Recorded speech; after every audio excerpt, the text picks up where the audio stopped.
Good morning mga ka-enjoy, good morning Malaysia, good morning Singapore, at good morning sa lahat ng mga Pilipino sa buong mundo. Mga ka-enjoy, nagbabiyahe tayo. Yan, mag-alas 7 ng umaga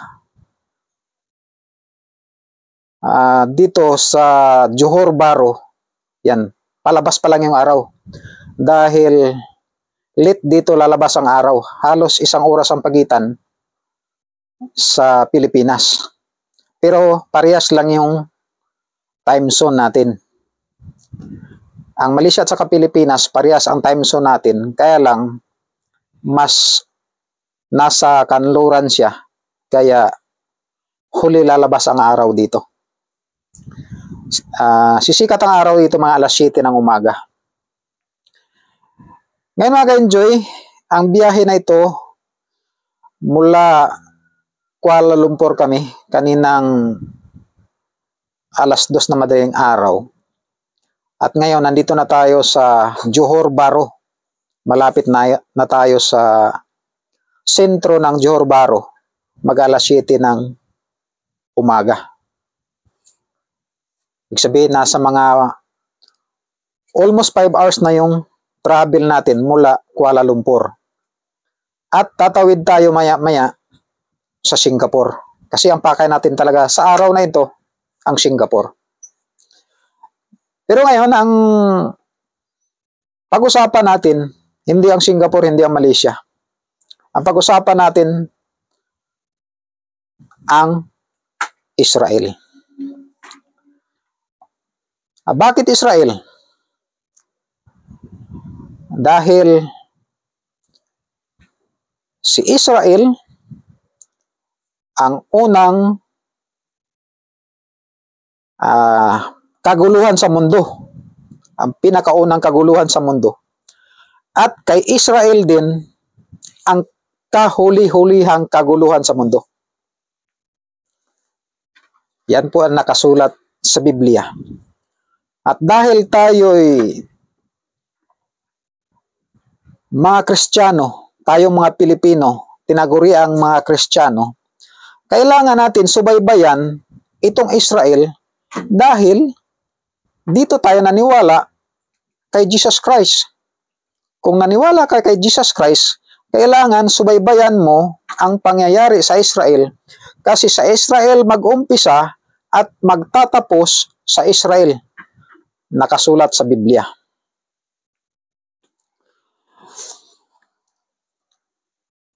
Ayan, ang pag-usapan natin,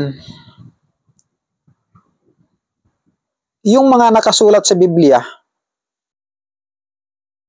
na sinasabing pagdating ng araw,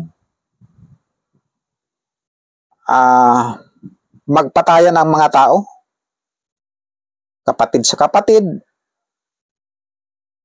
kapatid at ama, laman sa laman, ay ganong sinasabi sa Biblia. Na hindi pala to ordinaryong civil war na sinasabi natin na yung kapatid mo dyan, patayin ko. Ay yung kapatid kong katabi ko dito, sa bahay na ito, o yung kabilang bahay, kapatid ko yan, papatayin ko yan. Hindi doon, hindi ganon.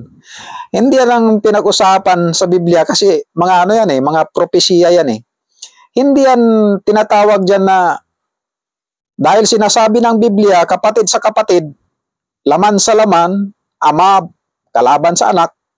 Ibig sabihin, pagdating ng araw, talagang literal na papatayin ng ama ang anak, patayin ng anak ang ama, patayin yung kapatid niya.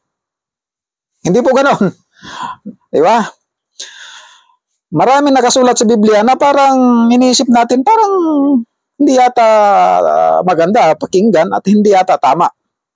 Pero ang totoo dito, basahin natin ang Biblia para malalaman natin ano ba yung hinulaan na ganon.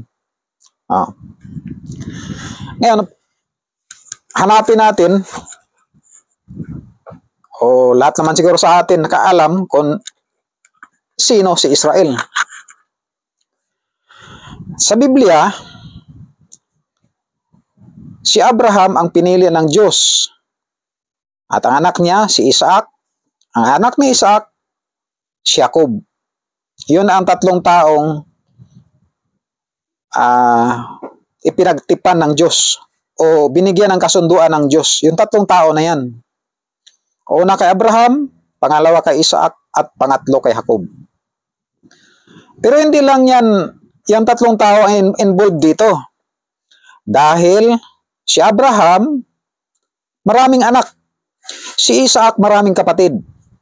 Kapatid niya si Ismael, at mayroon pa siyang 6 na kapatid sa bagong asawa ni Abraham na si Situra. Yung pagkamatay ni Sarah, nag-asawa pa uli si Abraham. May mga kapatid pa siya. Tapos si Isaac naman nagkaanak ng 2 kay Rebecca. Kambal itong pinanganak. At nung nasa sinapupunan pa ang mga anak ni Isaac kay Rebecca, panay away. Napansin ni Rebecca na yung 2 anak niya sa sinapupunan niya, panay away. Kaya nasaktan si Rebecca. At sinabi niyang, kung ganito man lang, magkaanak siya at nasa sinapupunan pa, panay away na lang, mas mabuti pa'y wala. Sinabihan siya ng Panginoon na, Rebecca, 2 bansa ang nasa sinapupunan mo. Ang isang bansa ay mahina at ang isang bansa ay malakas. Dito tayo mag-concentrate. Dahil isa itong napakahalagang salita ng Biblia nasa Genesis. Dahil yang sinabi ng Panginoon na yan, makikita yan natin ngayon. At makikita natin yan sa hinaharap at sa dulo ng panahon. Ganon po siya. Ang kaduluduluhan ng panahon, siya pa rin yung makikita natin.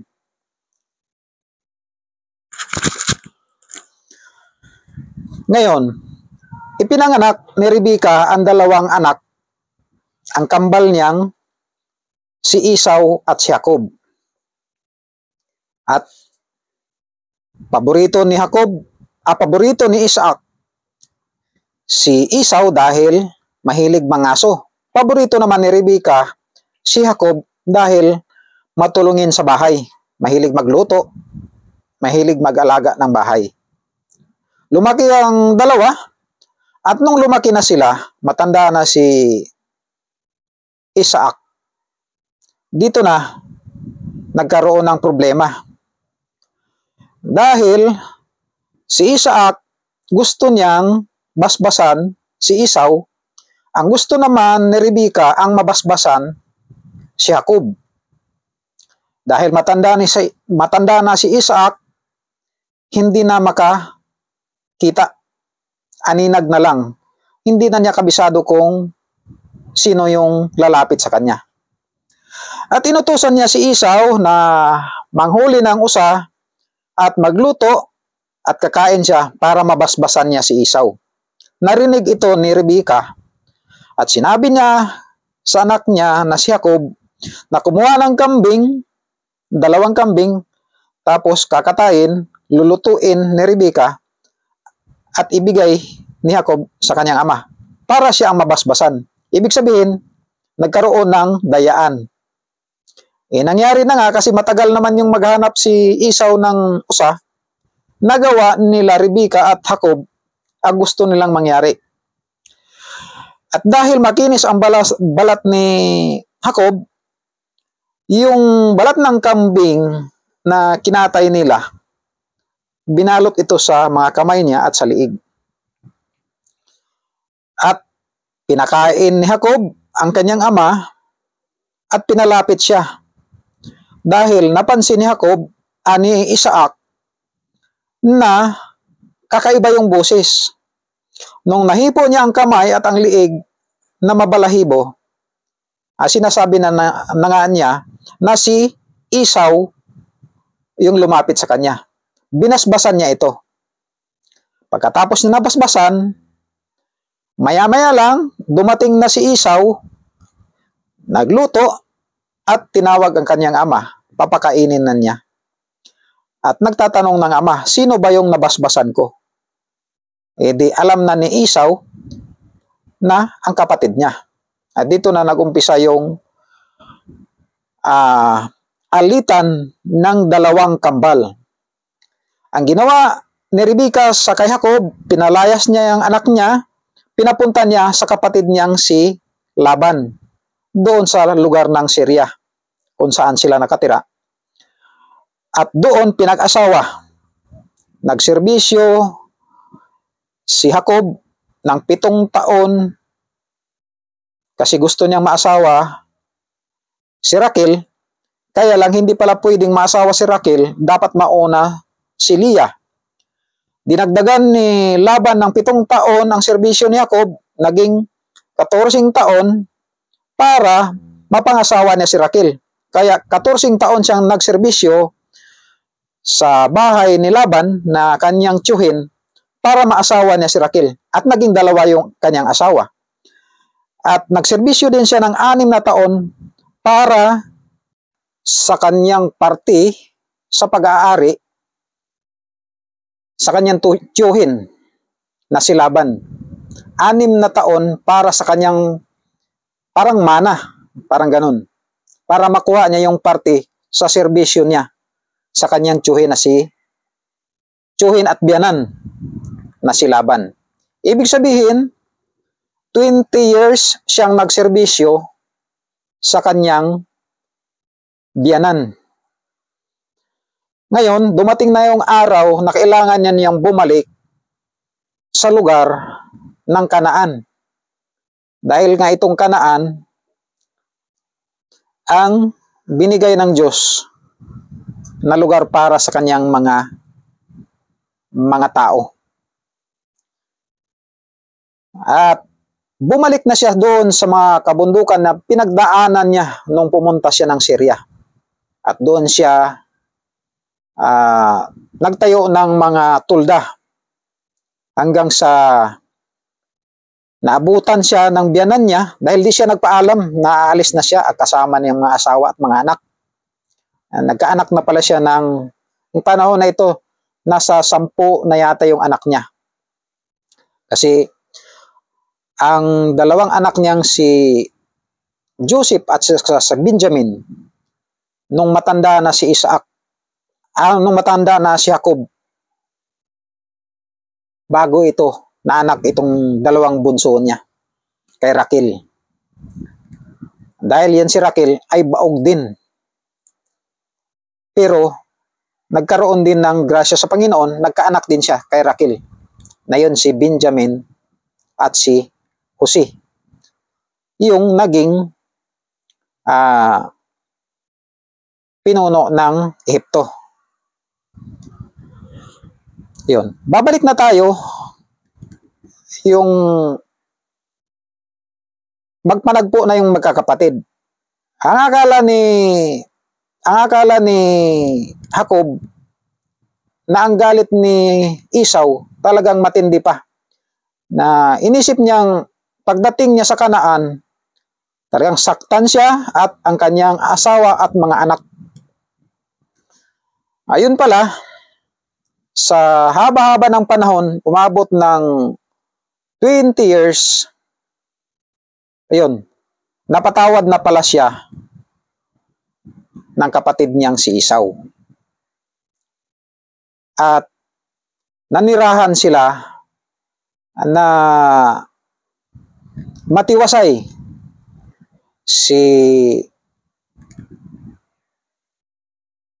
Jacob sa may bandang ibabaw ng Israel ngayon, yung Hebron, at sa kabilang side, sa kapatagan, nandun naman si Esau. Ito, si Esau, Nung malaman ni Esau na si Isaac nagsabi kay Jacob na huwag kang mag-asawa ng Kanaan o Canaanites, huwag kang mag-asawa, mag-asawa ka sa lugar ng iyong ina na kamag-anak lang din ni Isaac, dahil yung asawa niyang si Rebecca, pamangkin niya yun, dahil si Rebecca anak ni Betuel na anak ni Nacor na kapatid ni Abraham. Ibig sabihin, si Rebecca at si Laban, anak sila ni Betuel na pamangkin ni Abraham. Kaya pamangkin ni Isaac ang asawa niyang si Rebecca. At si Esau nag-asawa kay Judith na taga-Hitiyo. At nag-asawa din siya kay Bisamat na taga-Hitiyo din. At inasawa din niya ang anak ni Ismael na tiyuhin niya na si Mahalila. Kung pag-usapan natin ang lahi nila, nag-mix na, naghalo-halo na, kasi ganon sa nila, ganon sa kapanahonan nila. Pwede mag-asawang magkamag-anak. Ngayon, ang lahi ni Ismael nahalo din dito sa kay Esau, kasi pinangasawa naman ni Esau ang anak niyang si Mahalila.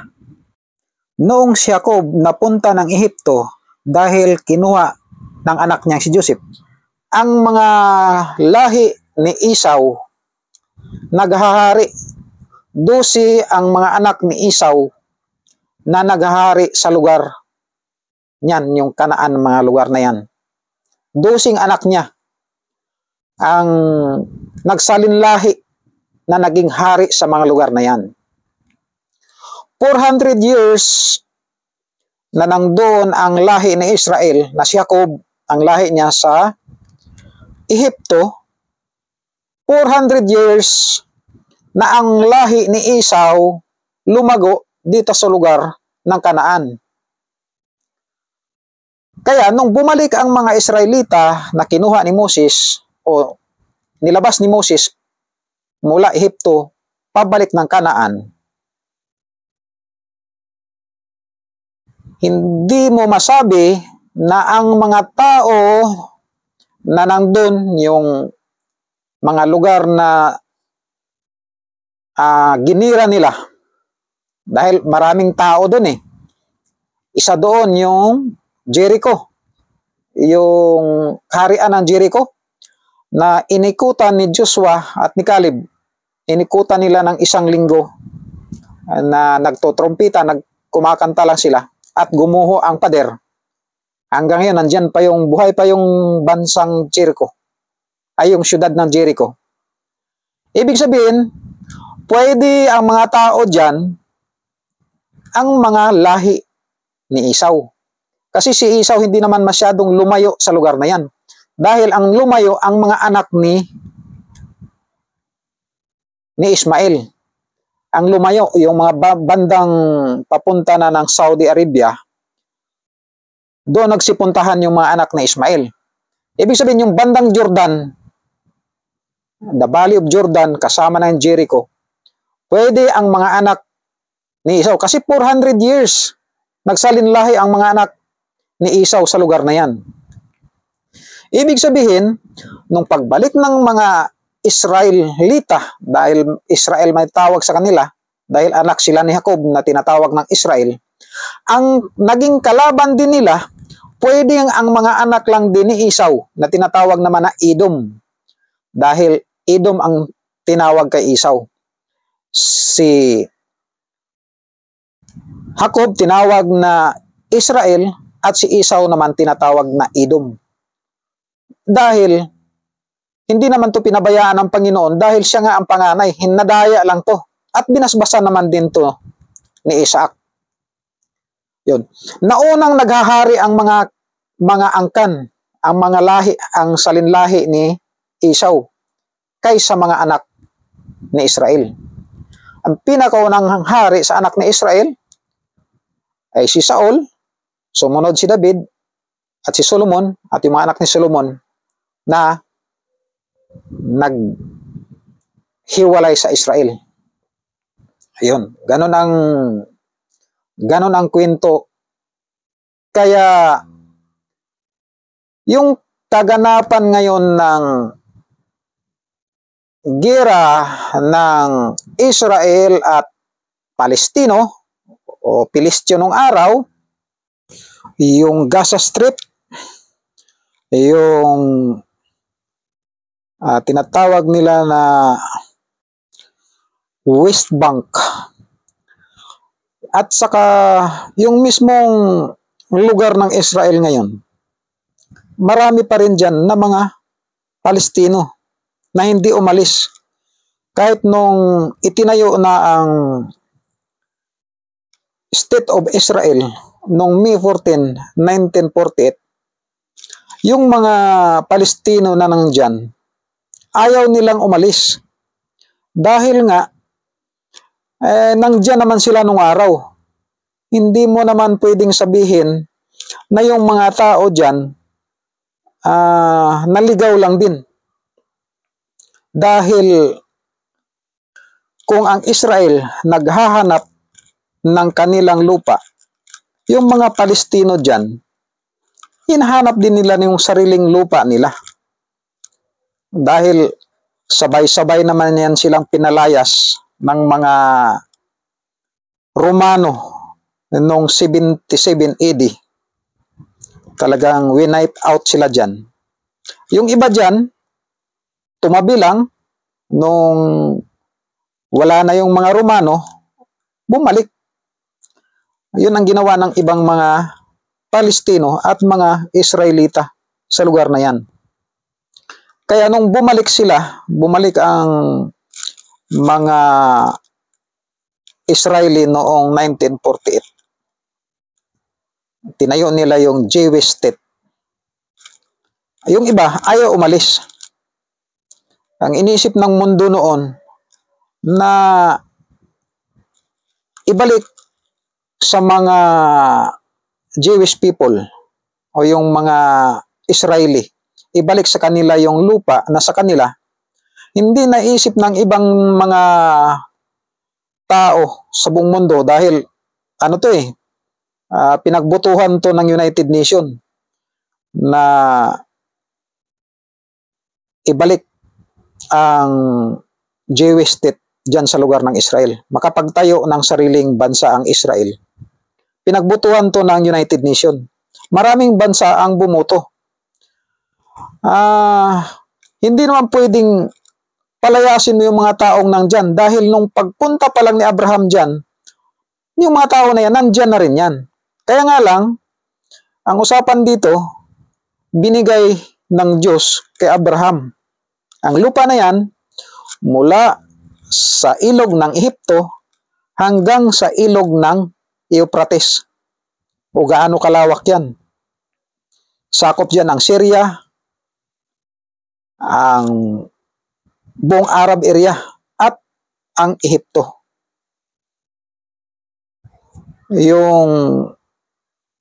Ang wala lang dyan, yung bandang Iran, pero mula Syria pababa, yan, sakop yan na sinasabi na binigay kay Abraham.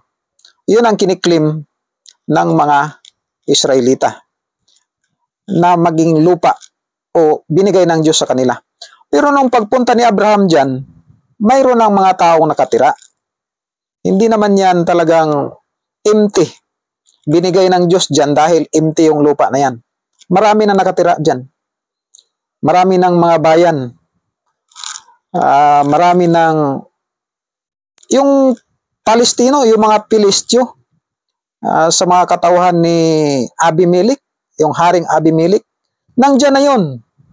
Mga Pilistyo na yun. Kasama na nila nung panahon. Kapanahonan ni Isaac, kasama na nila mga Pilistyo.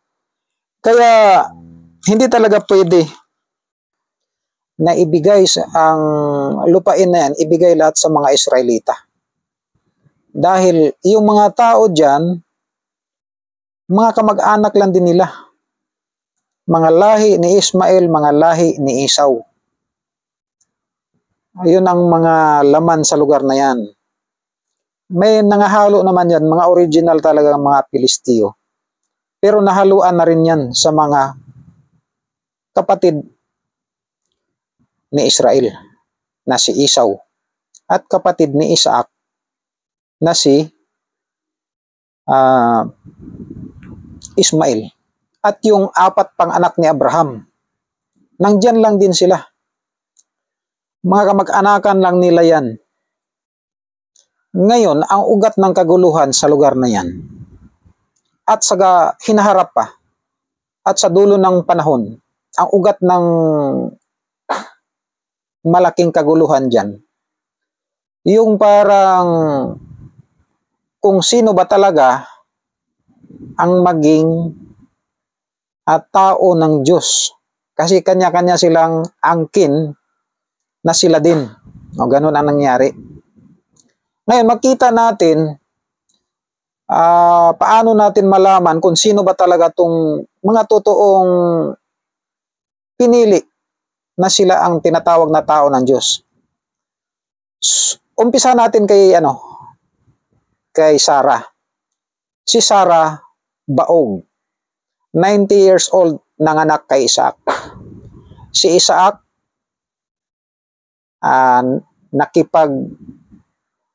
kasundo ang Diyos. Ibig sabihin, God-given yan dahil baog naman si Sarah. Si Rebecca, baog din. Ipinanganak ang dalawa, ang kambal na si Esau at Jacob. Si Edom at saka si Israel. God-given din yan. Ang kasunod, si Raquel, baog din. God-given din yan si Joseph at saka Benjamin. Si Joseph na nagdala sa kanila sa Ehipto. Yun ang mga palatandaan na yung mga lahi na yan, yan ang mga pinili ng Diyos. Yun mga God-given. Hindi ipinanganak ng ordinaryong kapanganakan lang, kundi bigay ng Diyos dahil mga baog naman yung pinanggalingan nilang ina. Parang si Juan Bautista na si Elizabeth, baog din. Ganon.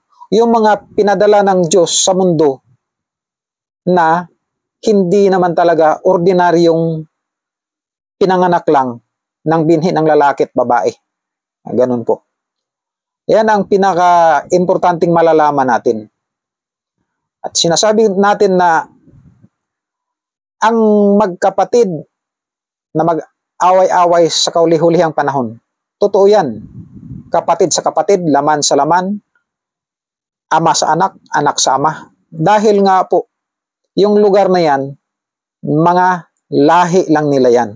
May nahalo dyan, kunti-kunti na lang, pero halos magkamag-anak lang yung mga tao dyan.